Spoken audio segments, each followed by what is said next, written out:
Bonjour Tatiana. Alors, tu es à Moscou depuis combien de temps? Oui, je suis à Moscou et avant toute chose, je te laisse apprécier mon temps paluchonne en face d'une grande baie vitrée ici.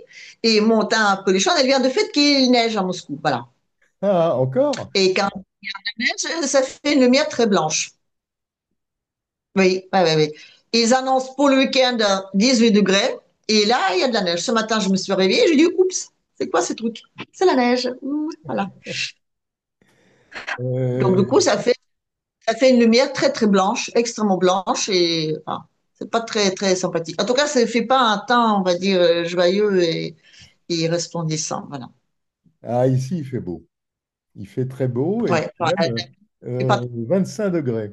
Ah, sinon, tu sais la nouvelle. Ah oui, là, ouais.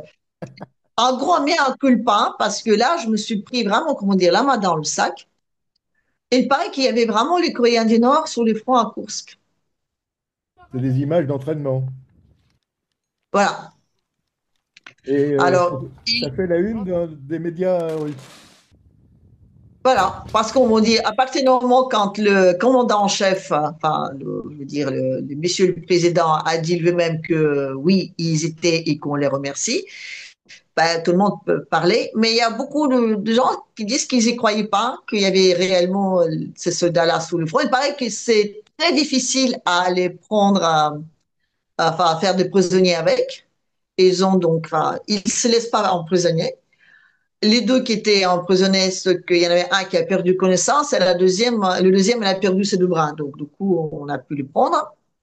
Sinon, il paraît que c'est vraiment les soldats extrêmement courageux. Et donc, c'est une aide précieuse parce que c'est toujours, comment dire, les soldats russes qui meurent pas. Mais en même temps, c'est fait aussi pour permettre aux soldats coréens, justement, à se confronter à un réel état de guerre. Voilà. Donc, c'est pour eux un entraînement. Donc, il y a un roulement. Donc, ils arrivent par groupe pour voir ce que c'est la vraie guerre. Voilà. Ils s'entraînent. Donc, il y a un accord, non seulement pour aider les Russes, mais aussi pour que l'armée coréenne passe tous plusieurs mois sous le front pour voir comment c'est. Voilà. Alors, il faut dire qu'on a été surpris quand même, parce qu'on ne pensait pas, nous en tout cas, qui sommes loin du front et loin de tout, on ne pensait Mais moi, j'étais la absolument première pas. à dire que c'est des ennemis. Hein. Hein. J'étais la première à dire que je crois pas. Oui, oui, mais moi aussi. La- Eh bien non. C'est Et un... là, je dis, oups. Les gens juste en rigolent souvent sur mon russe parce que j'ai souvent enfin, il y a énormément de mots français dans la langue russe et j'ai une tendance de les prononcer parfois à la mode française, donc ça fait rigoler les gens. Mais sinon, non, je me sens pas du tout. Quand je dis en France que je suis russe, là, je sens que les gens sont très, très réservés. Quand je dis en Russie que enfin, que je vis en France depuis, il y a 38 ans, au contraire, ils sont plutôt contents de voir qu'on vient, qu'on les visite et qu'on essaie justement de retisser des liens.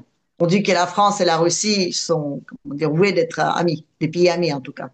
Et tu as rencontré des Russes, tu leur as demandé un peu, tu as rencontré des Russes, tu leur as demandé un peu ce qu'ils pensaient de la situation ou pas? Alors il y a de tout, il y a de tout, il y a de tout. Donc il y a les gens qui sont très patriotes, il y a les gens qui s'intéressent beaucoup à ce qui se passe dans le monde. Souvent c'est des gens plutôt âgés. Quand on se trouve dans une population, on va dire supérieure, Mhm. Euh, parfois, je suis assez choquée de voir à quel point ils répètent vraiment les paroles de propagandisme hein, de l'Occident, qui disent que ben, cette guerre, ça mène à rien, que de toute façon, nous, on est des bêtes, on est des stupides, et qu'il faut vraiment qu'on soit comme les Occidentaux, il faut qu'on arrête cette guerre, et il faut qu'on se soit comme avant, et que de toute façon, quand je dis, oh, regardez, vous avez bien vu, il y a le temps tout autour, ils me disent, oui, mais voilà, avec cette guerre-là, on a deux pays de plus. Et là, c'est vraiment à répéter, à répéter, à répéter ce que disent donc par les propagandismes de l'autre camp, donc de l'autre camp, l'ennemi à la Russie. Et ça, c'est quelque chose qui me surprend beaucoup. De l'autre côté, il y a aussi des gens qui disent que, bon, enfin, finalement, que ne s'intéressent pas. Oui, il y en a. Mais même tous ceux qui disent qu'ils sont contre la guerre, que tout ça c'est stupide, que tout ça ça n'apporte rien, quand on leur dit que peut-être à un moment donné, tout ceci se fait pour que les Russes se retournent contre leur président. Même eux, ils disent, ah non, jamais, jamais, jamais les Russes se retourneront contre Poutine. Donc, tu vois, il y a une espèce de Non-violence. il y a de Non-violence. tout. Il y Ouais. a de tout. Mais les gens qui sont, on va dire, plutôt contre la guerre, pas, ils sont tous contre la guerre, ça va de soi. Mais les gens qui comprennent à quel point cette guerre est, on va dire, indispensable aujourd'hui, qu'on ne peut pas la contourner et que c'est vraiment une guerre, aujourd'hui en tout cas, est une guerre même des valeurs et de défense vraiment de la Russie, non seulement de la souveraineté, mais aussi de sa culture, de tout ce qu'il est, de son identité, sont quand même beaucoup plus nombreux. Voilà. Tu as beaucoup de gens qui se baladent dans les rues avec le petit. Attends, je vais te montrer ça.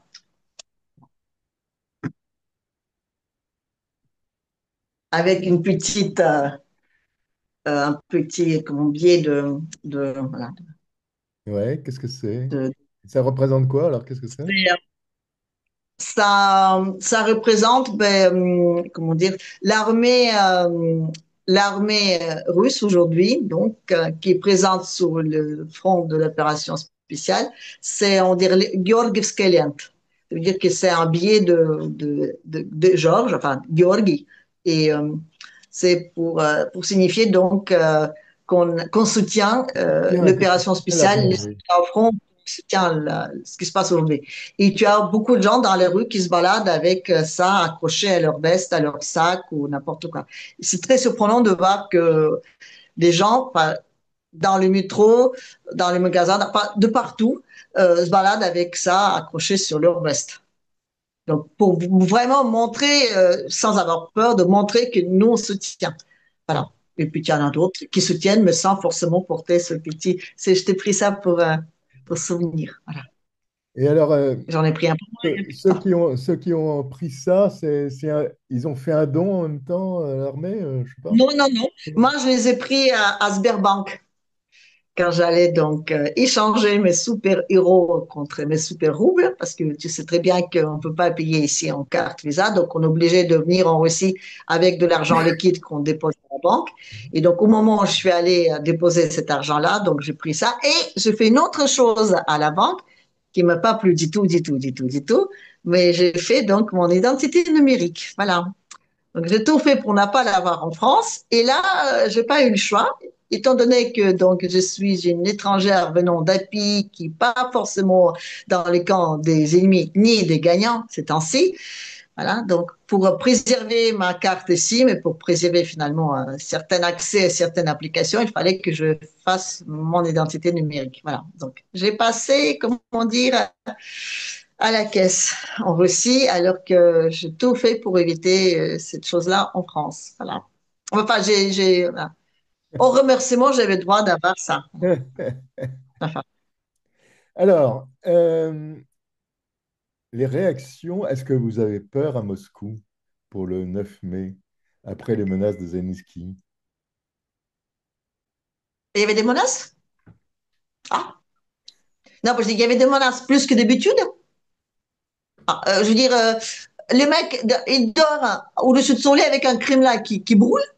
Et d'un seul coup, il faut qu'on a peur maintenant parce qu'il nous a menacés. Enfin, ça fait 3 ans et demi qu'il le fait, même avant.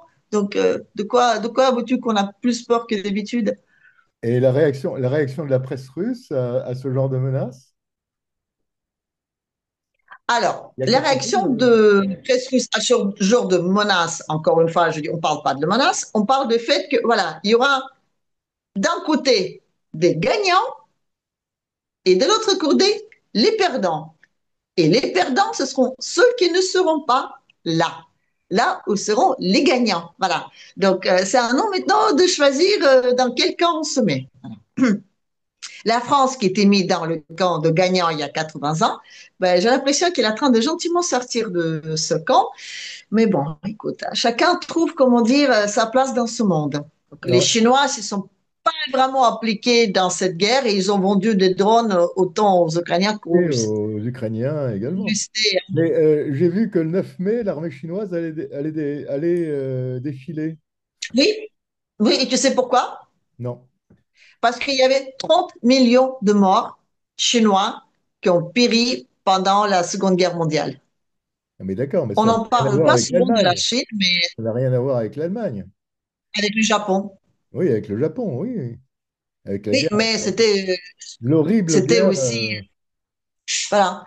Donc, ils ont participé à cette guerre, ils ont payé aussi un très lourd tribut. Donc, c'était aussi leur guerre. Donc, c'est normal qu'ils soient là. Parmi les gagnants, je précise. Alors, la réaction des médias russes au traité qu'il y a eu entre Trump et l'Ukraine. Alors, en disant bien que, en fait, Zelensky n'était pas là, hein. De toute façon, elle a déjà signé avec les Britanniques. Donc, pour les Russes, ça ne change rien. C'est juste que d'un côté, il faudra négocier avec des Britanniques, de l'autre côté, il faudra négocier avec les Américains. Mais quoi qu'il en soit, il faudra que déjà les Américains et les Britanniques négocient entre eux. Donc, l'un dans l'autre, les Russes, ils disent, on n'est pas concernés, c'est leur truc. Voilà. Et en plus, ce qui est très intéressant dans tout ça, c'est que ce qu'on vient de donner, que ce soit aux Britanniques, que ce soit aux Américains, toutes ces choses-là, ils appartiennent bien déjà à quelqu'un aujourd'hui. Enfin, je Ouais. veux dire, je sais pas moi, aux oligarques ukrainiens, par exemple. Ça veut dire quoi? Ça veut dire qu'on va leur confisquer toutes ces choses et les donner aux Américains?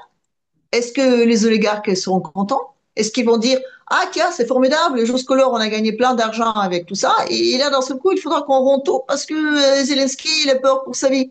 Ben, à un moment donné, il faut relativiser.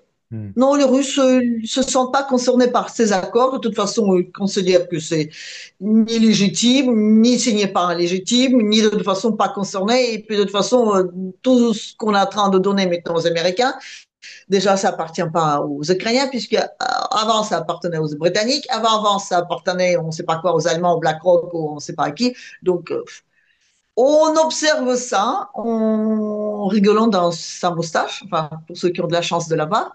Pour ceux qui n'ont pas, rigolent tout court. Mais sinon, on n'est Alors, pas concerné. Enfin, les Russes ne se sentent pas concernés par ces accords.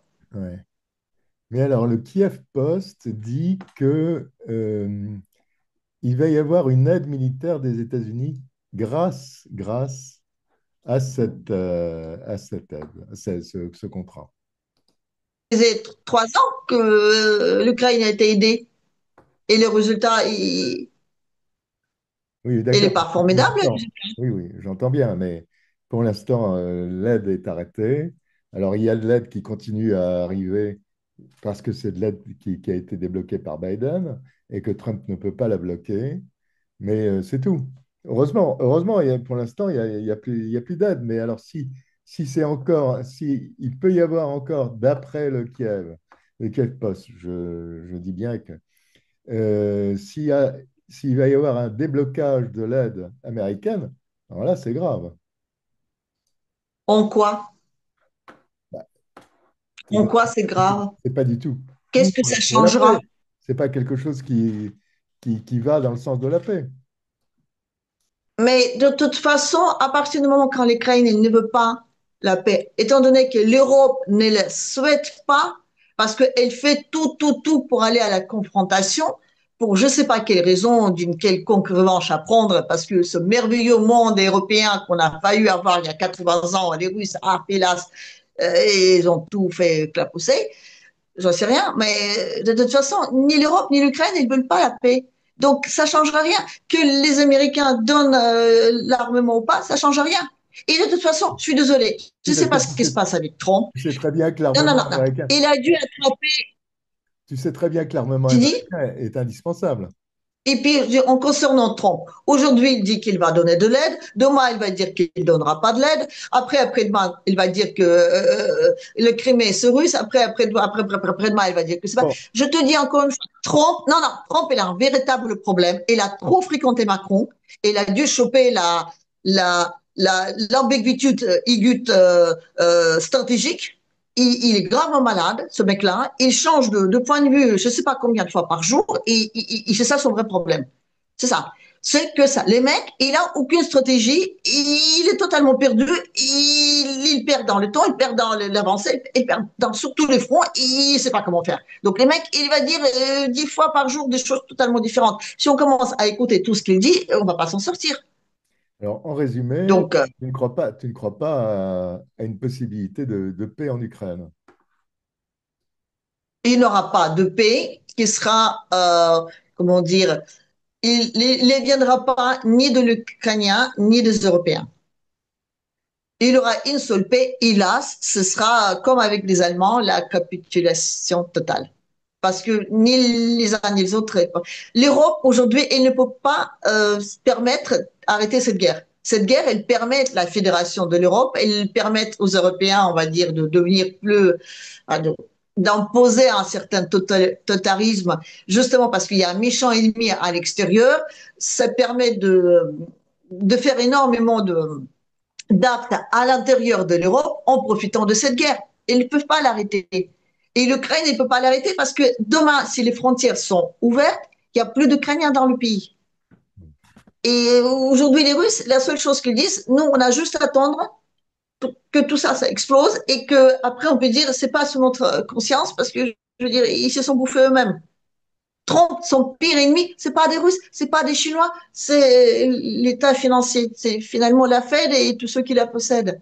C'est l'Europe, c'est, on va dire, le monde euro-atlantiste. C'est ça les vrais ennemis. Et quand ils signent les accords avec Kiev, c'est même pas contre Kiev, c'est même pas contre l'Euro, c'est contre les Britanniques. Je veux dire, les pires ennemis de Trump, c'est ça. T'as d'autres questions? Hein? Qu'est-ce que je prévois sur ma chaîne? Ben Oui. déjà, je fais un petit reportage sur comment on se déplace à Moscou. J'ai pas encore pris le bus, mais j'ai déjà pris le tram, le métro, le taxi, enfin bref. Et puis, j'aimerais bien aussi aller à un autre supermarché parce que hier, je suis allée à un supermarché dans lequel, soi-disant, j'ai pris les vidéos qui bougeaient dans tous les sens. Mais bon, j'étais là pour faire mes courses, c'est pas vraiment faire des reportages. Mhm. Et dans 2 jours, je prévois donc d'aller dans un autre supermarché, mais qui a un gamme un peu plus, enfin, un peu plus en dessous. Voilà. Et puis, j'aimerais bien me rendre donc, vers la place rouge, de voir ce qui se passe un peu, les décorations en tout cas de la ville.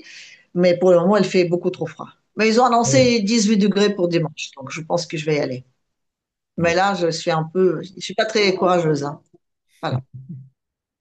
Mais j'ai quand même déjà Tu vas fait, donc assister au le défilé. petit. Tu vas assister au défilé. Je verrai si je le courage. Ok, Voilà. Tajina, eh ben, écoute, merci beaucoup pour cet entretien. Alors, tous les jours, Bah, désolé, on n'a pas pu télécharger les vidéos, mais bon. oh non, mais enfin, c'est pas grave. Mais tous les jours, donc, sur ta chaîne, c'est ça? Voilà. Et selon les météos, parfois on a les vues de Moscou, parfois on n'a pas. Voilà. Ok, bah écoute, à très bientôt, bah, à la semaine prochaine. Oui, comme d'habitude. Allez, au revoir à tout le Au monde. revoir.